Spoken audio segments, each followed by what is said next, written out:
ತಾರೀಕು ಅಯೋಧ್ಯೆಯಲ್ಲಿ ರಾಮ ಮಂದಿರ ಉದ್ಘಾಟನೆ ಇದೆ. ಇದೇ ಹಿನ್ನೆಲೆಯಲ್ಲಿ ಇಂದಿರಾನಗರದಲ್ಲಿ ಕಟೌಟ್ ಅನ್ನ ತಯಾರಿ ಮಾಡಲಾಗ್ತಾ ಇದೆ. 60 ಅಡಿ ಇರುತ್ತೆ ಎಂಬ ಮಾಹಿತಿ ಕೂಡ ಸಿಗ್ತಾ ಇದೆ. ಸಾಕಷ್ಟು ತಯಾರಿಯನ್ನ ಮಾಡ್ಕೊಳ್ತಾ ಇರುವಂತದ್ದು. ಈ ರಾಮ ಮಂದಿರ ಉದ್ಘಾಟನೆ ಜನವರಿ 22ನೇ ತಾರೀಕು ಆಗ್ತಾ ಇದೆ. ಕೇವಲ ಅಯೋಧ್ಯೆ ಮಾತ್ರವಲ್ಲ, ಎಲ್ಲಾ ಕಡೆ ಸಂಭ್ರಮ ಸಡಗರ ಜೋರಾಗ್ತಾ ಇದೆ. ಇದೇ ಹಿನ್ನೆಲೆಯಲ್ಲಿ ಈಗ 60 ಅಡಿ ಕಟೌಟ್ ಅನ್ನ ಅಯೋಧ್ಯೆಯಲ್ಲಿ ನಿರ್ಮಾಣ ಮಾಡಲಾಗ್ತಾ ಇರುವಂತದ್ದು.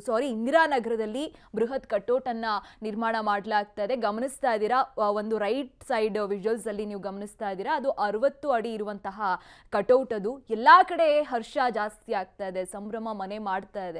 ಕೇವಲ ಅಯೋಧ್ಯೆ ಮಾತ್ರ ಅಲ್ಲ, ದೇಶ ವಿದೇಶದಲ್ಲೂ ಕೂಡ ಸಂಭ್ರಮ ಸಡಗರ ಯಾವ ರೀತಿಯಾಗಿದೆ ಅನ್ನೋದನ್ನ ನಾವು ತೋರಿಸಿದ್ವಿ. ಈಗ ಇಂದಿರಾನಗರಲ್ಲಿ ನೀವು ಗಮನಿಸ್ತಾ ಇದ್ದೀರಾ ನೋಡಿ, ಅದು 60 ಅಡಿ ಇರುವಂತಹ ಕಟೌಟ್.